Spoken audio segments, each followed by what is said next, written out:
The next on our agenda is the audit report, and we would like to welcome Auditor Flynn for presentation. Good afternoon, Council President, Councilors. Suzanne Flynn, Metro Auditor, and with me is Mary Hull Caballero, Principal Management Auditor in our office, and we're here to present to you a report on our recently completed audit on transportation projects, and we did a case study approach. This is probably the most complex and comprehensive audit that my office has done so far. It took us about 2 years to complete. And that was because of several things. One, using a case study methodology required us to very carefully collect data and study and analyze that to arrive at some conclusions. Also, collecting the data itself and as much data points as we needed to required more time. And then finally, selecting the projects themselves required some time. We started out with a huge list of transportation projects that had been completed in the past years. We spent considerable time on the highways and streets looking at those projects and trying to figure out what we wanted to look at. And then we decided upon the light rail transit stations to be our study area, and that required further study just to figure out which stations we were going to start with. So we came up with 3 stations. One, Tuolity Station in Hillsboro, and the other, Killingsworth Station in North Portland, and East 162nd that is in Gresham. So I'm going to, well, we've got, and usually we don't do this kind of presentation, but I felt like this was a complex enough subject that I'd like to present it in its entirety rather than just giving you a quick review. I'm going to turn it over to Mary, who will talk about the stations and give you a description of each one of them. I'm going to use some photographs that we took from the MAX station platforms in each of our study areas that demonstrate some of the elements that are intended to encourage ridership, and I'm also going to discuss some factors that we observed that seem to work against people choosing the MAX. In many ways, the Tuolity study area is a model of transit supportive design. There were many factors here that should encourage ridership. The most obvious factor is that it is dense with employers located very close to the station, and this photograph shows Pacific University Health Professions campus, and Metro invested some transit-oriented development money into this project, and there also is a hospital and a clinic nearby. The area is very pleasant for walking. It has shaded sidewalks that are buffered from traffic. The decorative brickwork between the tracks is visually appealing, and there's an older neighborhood across the street from the campus with big yards, which also makes it a nice place to walk. There also were some factors in our study area that we observed could discourage ridership, such as a multi-story parking garage across the street from this campus, and there are some one-way streets that can be challenging for pedestrians to cross. This North Portland study area has undergone significant physical changes in the past decade, not the least of which is the 2004 opening of the MAX line along Interstate Avenue. This photograph shows a multi-story residential and commercial building called K Station that is an example of a ridership strategy to bring people to the station, and Metro invested some transit-oriented development funds in this project as well. A few steps south is a similar building that contains commercial space and apartments for low-income residents. A neighboring park has been renovated and made safer for residents to use, and pedestrian crossings throughout this study area have been improved as well. Factors present in our study area at Killingsworth that can discourage ridership included a gas station across the street from this K Station building, and as well as drive-up fast food restaurants and banking businesses. And Interstate 5 also cuts through this study area. The East 162nd Avenue station in Gresham is located on the oldest line in the MAX system, and the city limit boundary with Portland is located in the study area as well. This view from the MAX station platform shows that East 162nd has fewer design elements than our other 2 study areas. This study area is dense with apartments, many of which were built in the 1970s. There's a large number of people who get on and off the MAX at East 162nd, and we observed, however, that the pedestrian infrastructure in this area is inadequate to support them. Sidewalks were incomplete, narrow, and unbuffered from fast-moving traffic in some places, and there also was an unpaved street in this area. Most businesses are located away from the station and are oriented for cars rather than pedestrians.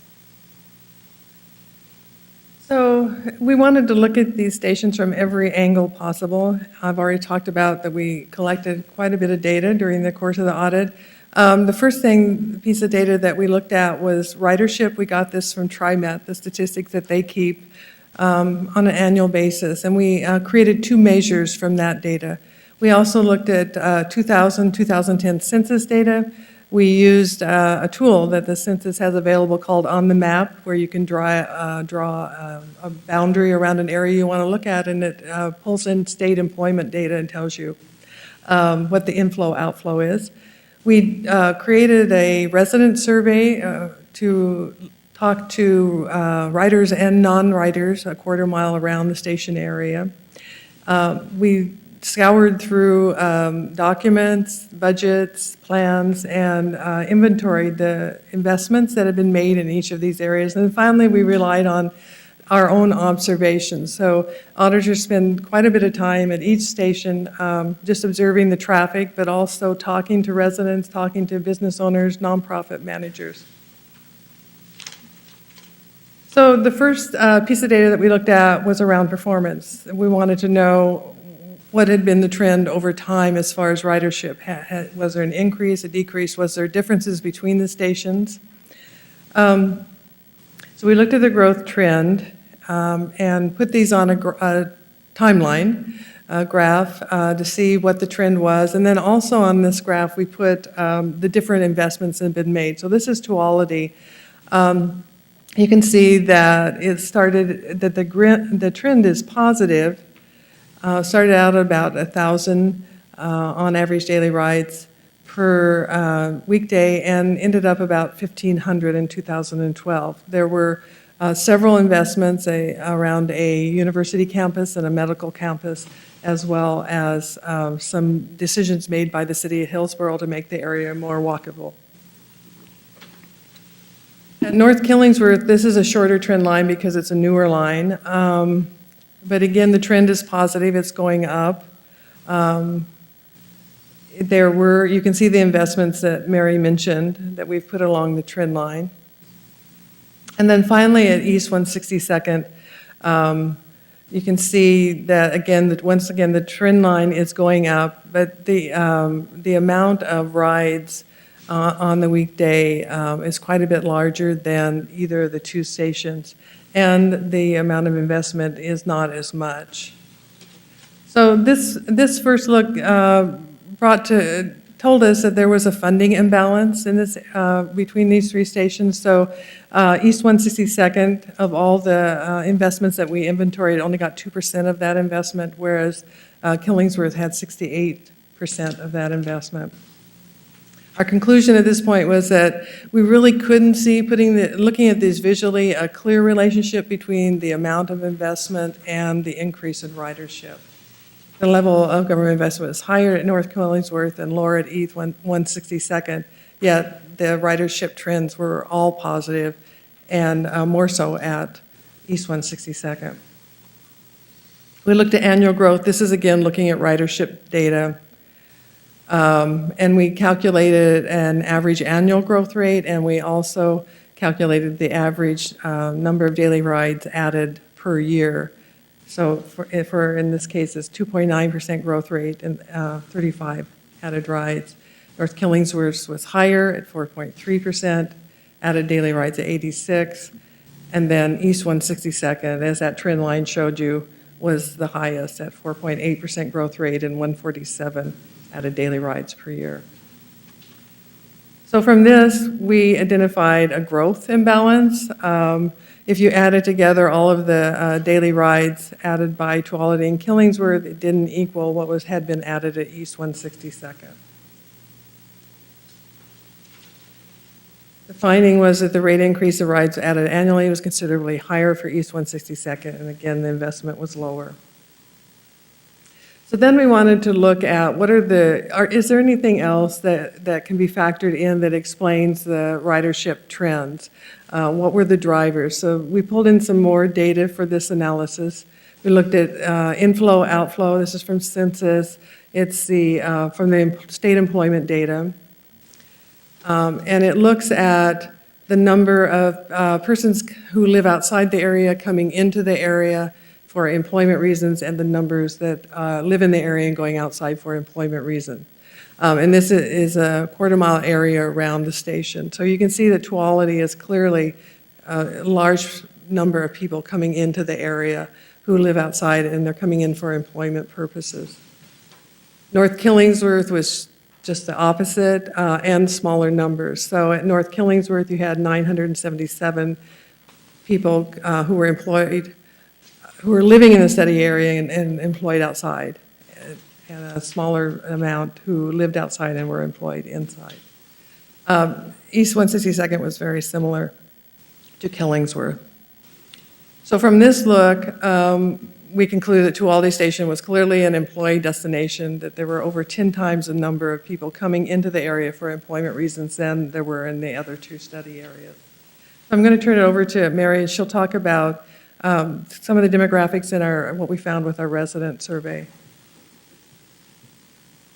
The demographics of each study area provided some additional insights on the dynamics of the neighborhood that could explain some max use.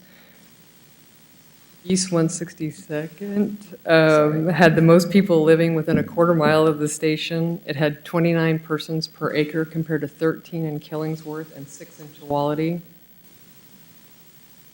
Killingsworth had the highest percentage at 45% of people with a bachelor's degree or higher. In 2000, only 19% had degrees.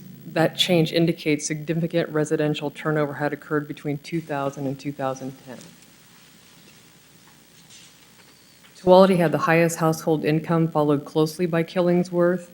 Households in those study areas function with about $23,000 more than those in East 162nd.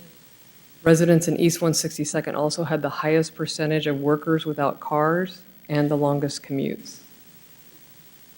The demographic analysis showed that East 162nd had the most people living near the station and the highest percentage of workers who were dependent on transit.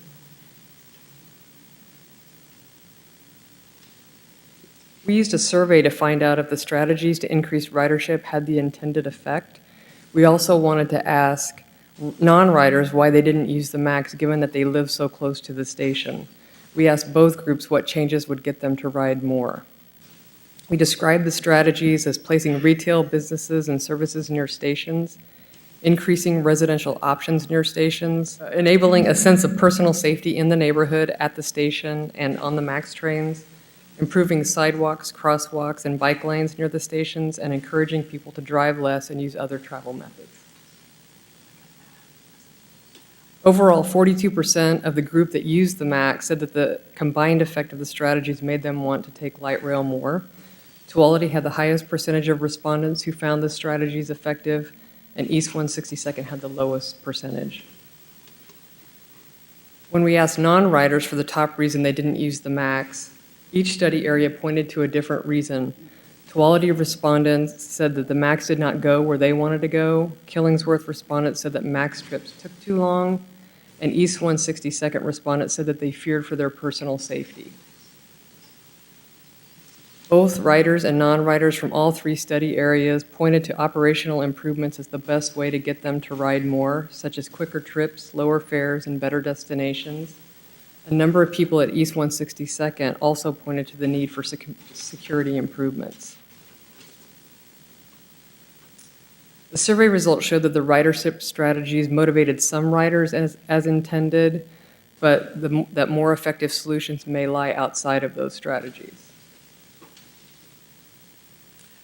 So to conclude, what the implications of our study were, pulling all this data together, I think allowed us to arrive at some factors that possibly affected ridership than those that were recommended. So primarily, our big finding was that the evaluation of outcomes can help refine and adjust planning efforts. And so you can use this both looking backwards at projects that are completed by improving strategies in those areas to bring the ridership up, or you can use this information going forward to know more about the areas that you're going to be planning projects in. So we couldn't conclude that the strategies recommended in these plans were not working. Certainly, it seems like they have an effect, but we really also found that there were other things that probably were affecting the ridership. So, for example, the factors that might be addressed in particular areas, certainly the operations, lower fares, quicker trips, better destinations. In the case of East 162nd, addressing public safety through environmental design or increasing patrols might have an effect to not only increase ridership, but retain the riders that are there. One of the things that we found in the survey was that as people's income increased, they were less likely to ride in the 162nd area. The characteristics of the neighborhood, such as we found when we looked at census data and employment data, in the case of Tuolumne, your strategy might be to work with the employer to increase ridership of the employees, or to put in place some incentives or change operations there. In the case of North Killingsworth, looking at the complete kind of turnover of the neighborhood led us to wonder if the marketing strategies and the planning that had been done at the beginning of the light rail project were still relevant to the population that now lived there, and that might be something you would want to go back and check. Looking at these outcomes also helped us identify inequity in government spending, so we think that you could do something like that to check about the effect of the projects. And clearly, light rail is an important asset to the region, and it goes across all jurisdictions. So to make a change that will increase ridership and better use of that resource may require some different decision-making or better decision-making at a regional level. So our recommendations were pretty much along the same lines as our first audit that we did in 2011. Just to increase the use of outcome measures, we did add a couple of recommendations that I think that this shows that looking at outcomes specific to certain locations and places would also be of value to identify different strategies so that there's not just one size fits all. The Metro's doing that already, the Southwest Corridor project. We also are recommending that there be regular reports on outcomes to both the Metro Council and JPAC as far as the effectiveness of projects in reaching 2040 goals. That's the end of our presentation.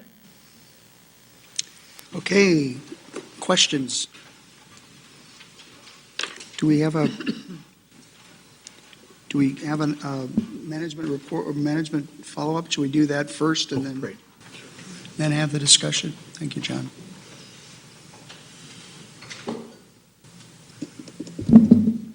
Council President Hughes, members of the council, Auditor Flynn.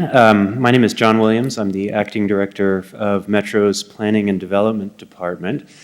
And I'd like to start by thanking Auditor Flynn and her staff for addressing this topic. Obviously, this is a very important issue to Metro and to the broader region. And I think it's important how this audit honed in on the importance of the transportation investments to how we see regional and local outcomes such as livability, job creation, clean air and water, public health.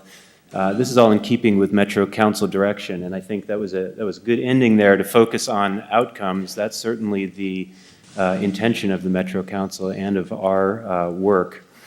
And so the audit that we've just heard about provides us with some excellent information on the use of transit in these particular station areas, and also some great information about local sentiment, about the effectiveness of public and private investment strategies in these places. And so I think that's really valuable. Our management response, which is contained in your written materials, briefly stated, is that we concur with the importance of the recommendations that were just shown at the end. Using public dollars wisely, focusing on place-based analysis, coordinating investments, measuring progress. And we've been working with our partners, and when I say we, I mean all of us and all of you, to continually improve in these areas. And I think this has been a focus of Metro Council and regional direction. And our work in these areas is in keeping with financial and staffing realities, of course. I think the audit illustrates the difficulty of identifying cause and effect of relationships between specific investments and specific outcomes, and measuring performance and tying that performance to individual strategies in what we know is a fairly complex and messy world out there. But that doesn't mean we shouldn't try to do it. The management response that's in your packet contains a bit more explanation on some of our efforts, particularly in the areas of outcome measurements, performance reporting, and equity analysis. I thought I would use my time to pick up on one area that I think is indicative of where we're going as a region, both Metro and our partners, because I do think we've come a long way. Auditor Flynn just mentioned the Southwest Corridor, and we talk about that a little bit in the management response. And I think it's useful to think about how we're approaching this work in the Southwest Corridor in light of the audit's focus on light rail station areas. Obviously, light rail is one of the options being considered for the Southwest Corridor. And so if you think about what we've been doing and where we're going in the Southwest Corridor, this summer the elected officials representing communities in the Southwest Corridor will decide which transit options should move into the next phase of assessment. And that work represents the end or the middle or the beginning of the middle or the middle of the end of years of work that really has begun with each community stating what its land use goals are, economic development goals, land use goals, other elements, and how and where each community wants to grow and develop. And that's what we're trying to connect with the Southwest Corridor. And the transportation solutions, including potential station area locations, have evolved out of those plans, rather than us trying to retrofit the plans into a chosen transportation solution. And I think that's really important and is a really important element of how we're doing this in the future, in keeping with the audit's reminder to look at place-based realities. But that's not good enough, and as the audit report reminds us, we need to have a coordinated investment strategy for each of these station areas to ensure the public gets a return on investment in these places and that return on investment is maximized.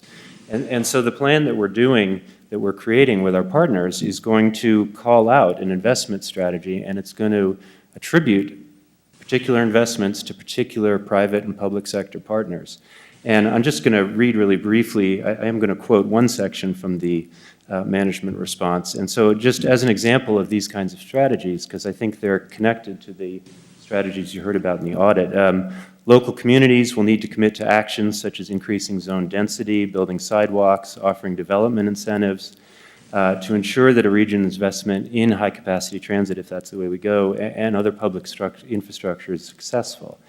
The region, I guess that would be us, will need to commit to evaluating and building the preferred transit solution, us with our partners, of course.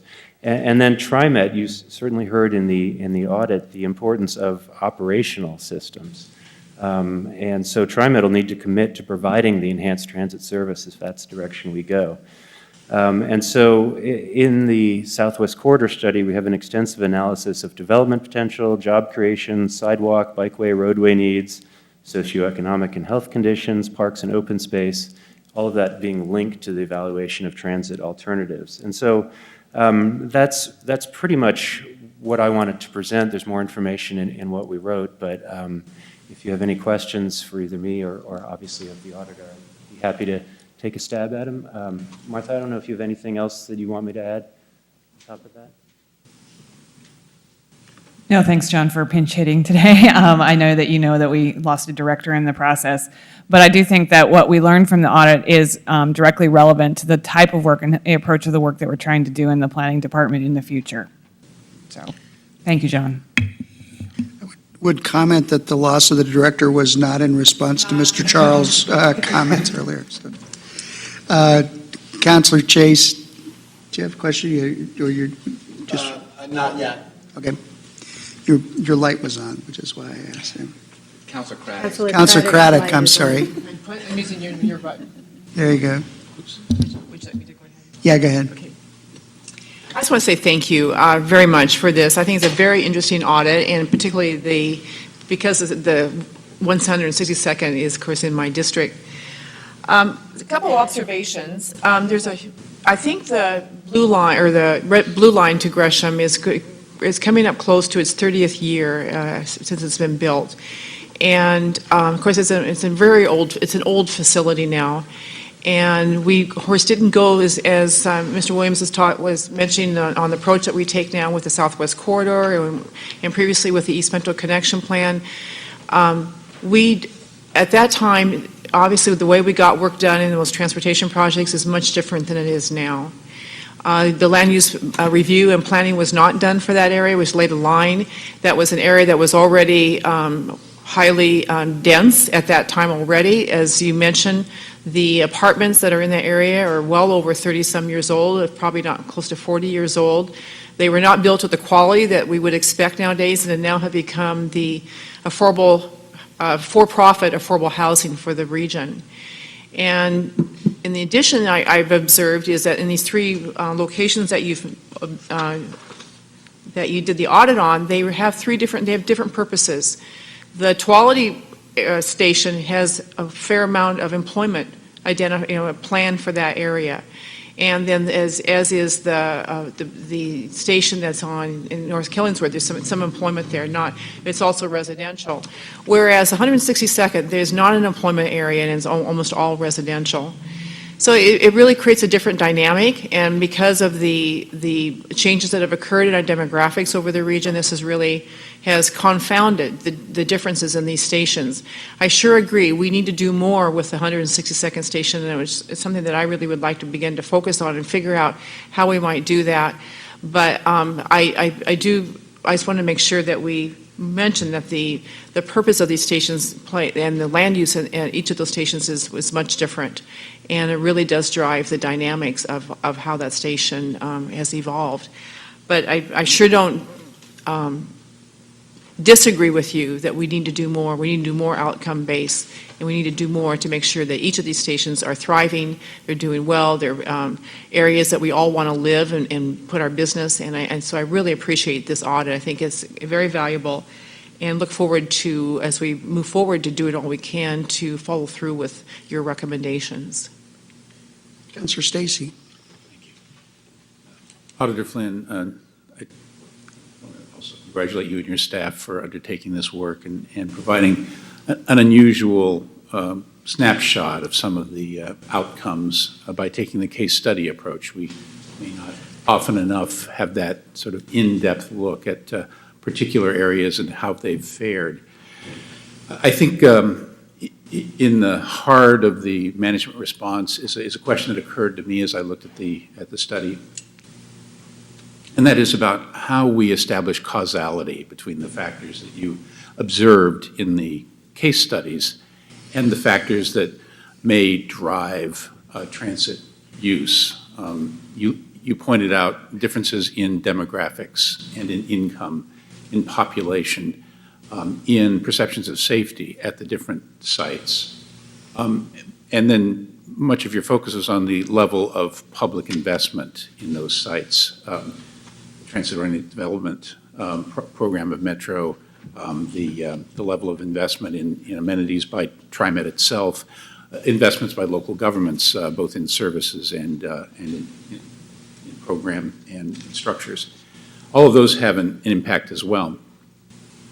And then your survey of riders and potential riders asking what would encourage people to ride more yielded results that were very familiar to me. People saying, I'd like more frequency. I'd like to be able to get to the places I need to go. And I'd like the trips to take less time and cost less money.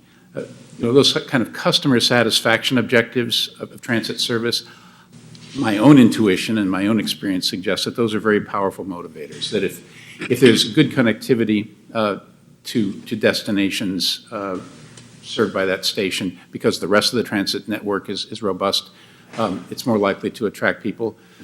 If people are transit dependent in a community, they're more likely to choose to ride because they lack the choice of a readily available automobile. Are there ways that we should probably do that? Are there ways we should think about those questions of causality? Ridership is higher or lower,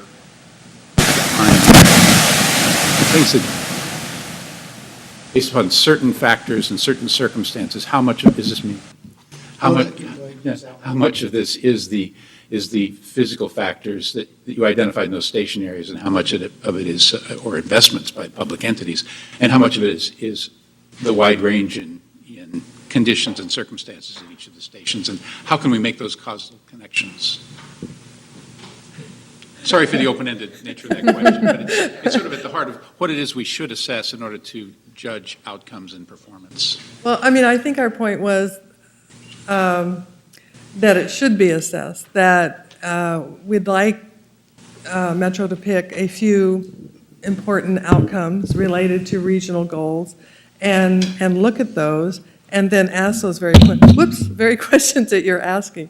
So if you notice in a trend across one of your lines, and we did some comparisons between other stations on the lines and the ones that we looked at, but you could take a look across a line, a particular span of the line, and see that the trend was different than somewhere else. And then that would raise the questions and lead you to study what you would want to do in that area. So, I mean, I don't think we have, unfortunately, any solutions, because they're very complex. But, you know, we feel like if you looked at the outcomes, you might see the red flags that you needed to see. Could I ask a follow-up question, Mr. Yes. I think some of my own questions are framed by the testimony we received in public testimony addressed to your audit. Ms. Glass, for example, pointed out some real equity considerations that need to guide our future work with respect to the 162nd station, for example. A real challenge to us to use the equity lens that we're so proud of talking about to actually guide our decisions and have better outcomes. Mr. Charles suggested that there's such blatant failure by management to respond to your audits that someone should be fired. And I wonder if you share in that view. No, I don't share that view. I mean, like I said, I think this is a very complex area. And I just think that, again, we're asking a little bit more work and to identify the things that need to be addressed. Like Councilor Craddock was saying, the line that 162nd is on is a very old, the first transit line. So, of course, it's going to be different, and the housing will be different. And if the goal of the region is to use that resource as much as possible and get as much benefit from it that they can, then those issues need to be looked at. Maybe we need to start looking at upgrading that line or changing things on the stations in that line. So, but I don't. I think our recommendations are not easy recommendations. Thank you. Councilor Harrington, your light once on is now back on again. Yes, I was hoping to get rid of that loud noise. So I have a couple of questions and a comment, if I might. First, Ms. Flynn, through the audit report that you've provided to us, you talked about TriMet having a role in all of this as well. And while I understand that, you know, we're blessed to have an independently elected auditor, and you've provided your report primarily for the council as the audience, I wonder if you could speak to how you've made yourself or this report available to TriMet as well, given that there's information here about what they might consider doing. And they've got their 5-year transit improvement program, if I'm remembering that correctly. Well, first of all, we worked with TriMet, Neil McFarland, the general manager, from the very beginning of the audit, and approached him as an auditee, as if he was, within our jurisdiction. So met with him early on, telling what the subject was. He designated someone to work with us and get us the data that we needed. They were very cooperative with that. We met with him and went through a draft report, offered him the opportunity to make a comment if he wanted to, official comment to the report. He chose not to do that. But so they've been made very aware of that, and I've also offered myself and my staff to go and talk to their board if they want that. Thank you. Then over on the management response, I had to put my reading glasses on. page 27. It's following up on one of the recommendations and increasing the use of place-based analysis of transportation needs. And I just want to make sure I'm taking this response appropriately. So I'm not sure if my question gets directed to COO Martha Bennett or to Mr. Williams here. But so the first couple of items, first couple of bullets, you're talking about that place-based approach relative to activities that are, your examples are somewhat transportation related. The third one, to me, seems to be talking about community development oriented. So things that would be place-based analysis dealing with transportation, but you're not looking at just a transportation focus. You're looking at the full realm of implementation tools, analytical tools, and how we're doing in achieving the 50-year vision for the metropolitan Portland region. This is how I'm taking it. Am I getting it right? Okay, so it isn't just transportation focused. That's correct. Great, thank you.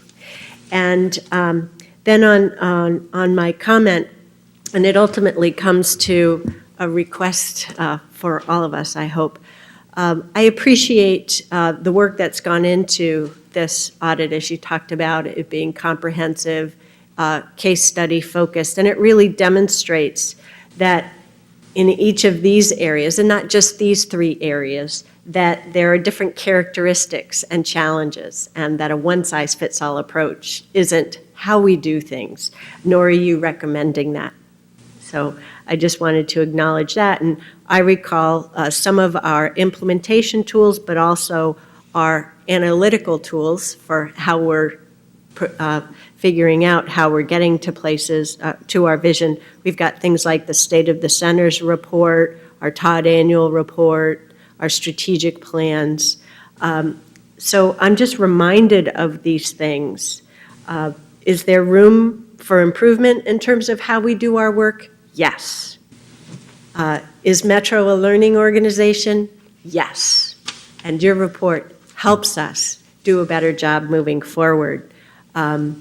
The management response shows that in the management of the agency, that they're taking the recommendations and applying them to current programs. And I know from your Metro staff, our staff, that they'll further use your audit to look at other work that they're doing, to look at additional ideas beyond the ones that already talked about. But what I'm really trying to get to is, I think we may need a little bit more of your help beyond just the report. We've just gone through the process of adopting our fiscal 13-14 budget, and it's a tough budget. I mean, if we take remove the authorization that the region provided for the natural areas levy, we've cut headcount. We on the council gave direction to our COO to provide us with a proposed budget that enabled us to follow through on, if I talk just about the Planning and Community Development Department, our federal and state mandated requirements.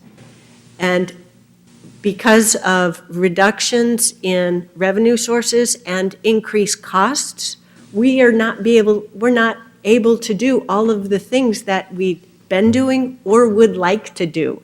So, sorry I'm a little long-winded here, but what I'm really trying to get to is a request. I'd like to be able to better understand if, through our current budget plans, we, the council, who provides the resources to staff to follow through, if they have the resources to follow through on the recommendations. So when you do a follow-up audit, whether it's in 2 years or 3 years, that we will have worked together to be successful in saying, done, done, done. Maybe there will be some areas that still need emphasis or improvement. So I can't really tell yet if beyond the very specific programs like Southwest Corridor and so forth, I don't know if we've been able to resource the organization comprehensively, given all these recommendations, and I'm hoping we'll be able to talk about that a little bit further. Is that clear, even though it's long-winded? I think we got it. Thank you very much. Counselor Chase. Well, I want to thank you for this audit, and a couple of things, a lot of good information in there that's really helpful and helped me to think differently about how some of these things are coming together. But two of the things I really appreciate, one briefly, is the survey part and the number of stops. My district has the Killingsworth Station, and I know that that is a challenge for a lot of people really using it on a regular basis is how long it takes to get places. But the really important part that I'm glad you touched on was the equity piece. And what I learned a couple weeks ago from a presentation by TriMet is that more than 50% of TriMet riders are making less than $20,000 a year. And that is incredible. I think about all of the folks here who are making decisions, all of us, all of the folks that are making the decisions about how to move forward with light rail and TriMet and fares. And I don't know a single person that's making less than $20,000 involved in those decisions, at least at a higher level. And you think about paying $250 each way, $5 a day to ride TriMet, and that's an incredible burden for somebody who's making less than $20,000 a year. And I think about your survey and the fact that people highlighted that cost was an issue, and I think it's something we really need to really pay attention to and explore options. Are there sliding scale options? Are there other ways to deal with that cost burden that is growing significantly for that very low-income population? So that's something I look forward to trying to find some solutions and work toward solving. Counselor Dirksen. Thank you, Mr. President.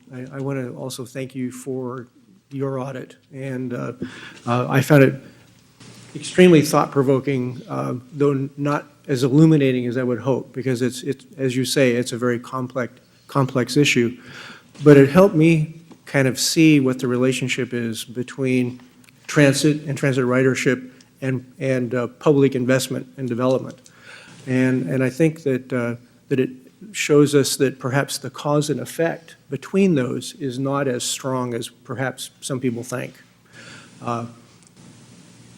Ridership doesn't necessarily happen because you've done public projects in an area. It happens because the people in that area need transit. And creating public transit does not create development in an area because you could build all the you want in an area, and it doesn't necessarily increase the development. The fact is that development happens in an area because it's needed to support the population and job growth in that area. And ridership grows in an area not because you've spent a lot of public dollars on it, but because the people in that area need transit. Now, are public dollars great? Yes, it's very clear that in East County, the people that live in that area that use transit could be very well served by improved public safety and increased opportunities for walking safely to get to and from transit. But they're obviously using the transit anyway, but it would be helpful to people. The reason that we do the public projects isn't to increase ridership, it's because the people who live there need that and we need to help them. And by the same token, we provide transit to areas where development is happening, not make the development happen, but to allow it to happen when population and job pressures require it. So I think we need to recognize that, and I don't think that's a change in thought. It's just a different way of saying it, and sometimes the way we say things, we get caught in a rut of certain phrases, and we lose track of the fact that that's why we do the things we do. We provide things we do so that because it helps the people that live in that area, and we provide transit in areas that need it because the population and job growth in that area need transit to make the transportation system work. We need to provide transportation choices, not manipulate what transportation choices people make.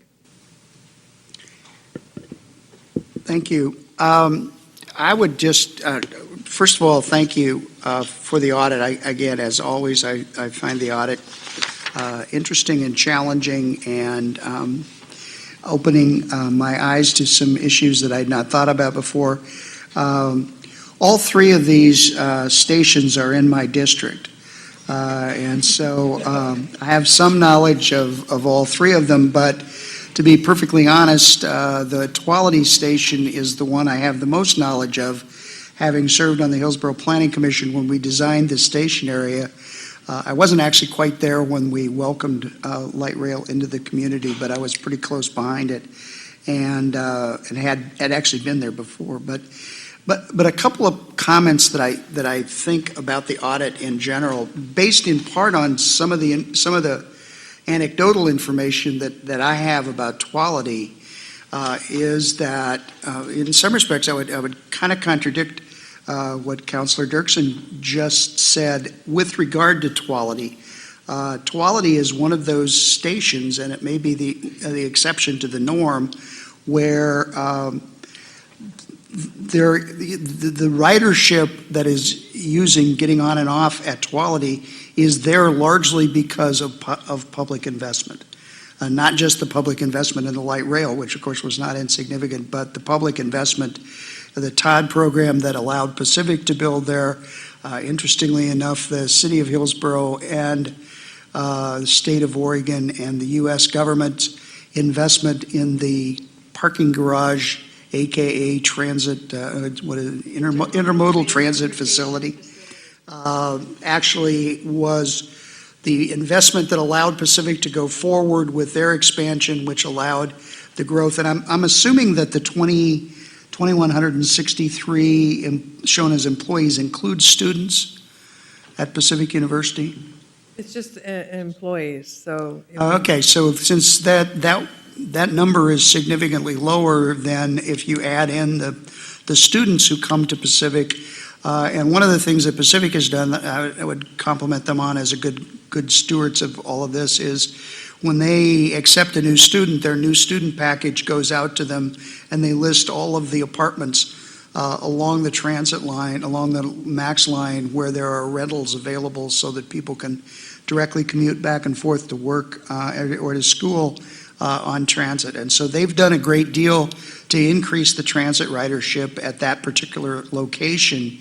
And one of the things I would hope is that we'd give your office more money so you can make bigger graphs, but that's just kind of my own personal problem. I've got a magnifying glass in my office. Yeah, there you go. So but I actually would like to see at some point in time us have, not for you, but maybe this is to management, it would be nice to have this information virtually on every stop. Because it seems to me the value of what you've done and looking at it going forward in the future is in the comparison of stop by stop over a period of time. I quite frankly find the comparison between the stops less helpful because they're so different. Where you have East 162nd, for example, which is a largely residential area, and as Councilor Craddock has characterized it, an older area, both in terms of the housing stock and also in terms of light rail. Actually, parts of the Tuolumne service area are older probably even than 162nd because they go back to the turn of the last century. But complicating that for Tuolumne is the presence of a state highway that runs right alongside of it, and the presence of a lot of businesses that are traffic oriented rather than transit oriented, that have pre-existed the light rail arrival, but also the implementation of a historic overlay over the downtown district that takes about half of the available land in the station area and brings it in at very low density rates. And so, and this area has basically been focused on as an employment area more than a residential area. But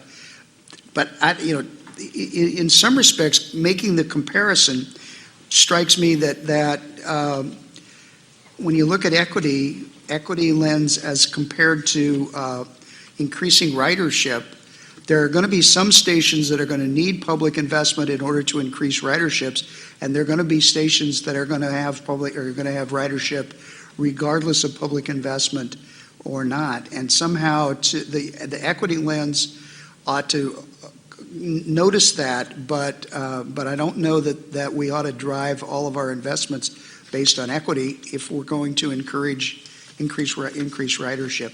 So the actual comparison back and forth between the stations to say how much has been invested based on how many riders you're going to get, I don't know if that's as helpful as the growth curve or not growth curve of each station as you go through time. Just from my perspective. Other questions or comments? Mr. President, if Yes, I could, Craig. I would hate to leave the table thinking that our beliefs are in contradiction with one another. So if I could clarify something I said, that what I implied was that transit development isn't going to make development happen in a given area. Successful development is going to happen in an area where the market drives it, that it needs to be there. But transit can allow that development to happen, where it may overburden a traditional surface transportation system. Having a good transit system would still allow that development to take place. It won't make it happen, it'll allow it to happen. And I would not honor the memory of our late, not our late because he's still amongst us, but of our colleague Richard Kidd from Forest Grove, and not relating the story that Tuolity, when deciding whether to expand in Forest Grove or Hillsborough, did a study of market area and the percentage of the number of people who could get to the site within a 45-minute commute, and discovered that it was about twice as many in Hillsborough as it was in Forest Grove, because transit was in Hillsborough, and therefore it's chose to locate in Hillsborough. So in the very peculiar case of Tuolity, that is a specific instance where you can point to that and say that very much was driven by light rail, and it was one stop in the never-ending journey of Mayor Kidd to try to get light rail extended to Forest Grove. But it was kind of one of the smack in the face that he felt about his prized possession in Forest Grove, moving part of their activity to Hillsborough. But I mean, I think that's a station by station determination. It's not true of every station, and clearly it's not true of 162nd. Go ahead. Oh, I guess you don't need to have me push the button, do you? Excuse me. I don't want to have you leave today without making the comment that I think we are responding to this and will respond to this, but not in a. This is a very complex project. This is very challenging to be able to adequately respond to review every transportation project. But I sure think we need to take heed of what you're saying and begin to think about how we might go about doing this more. I think the COO Bennett has put some suggestions here, but because I sure agree with what your concerns are, and we need to not ignore that. But I just want to recognize it's very complex how we might go about doing this. I know that funding is challenging. We know that we have about half the amount of funding that we need in our region to do all the funding and transportation projects that we want to do, or infrastructure projects. So this is a huge challenge for the region as a whole. But it's sure something that we should consider, because since we have limited resources, we really need to use those resources as effectively as we can. So I just want to say thank you for your work today, and for this, and bringing this again to our attention. And we will. I sure want to consider moving forward with this in some fashion. I don't know what that would be, but I sure don't want to ignore it. So I just want to make sure I give you recognition for all that work, and so thank you, because I know this was a very long audit for you, and it took a lot of your resources to make it happen. Thank you very much.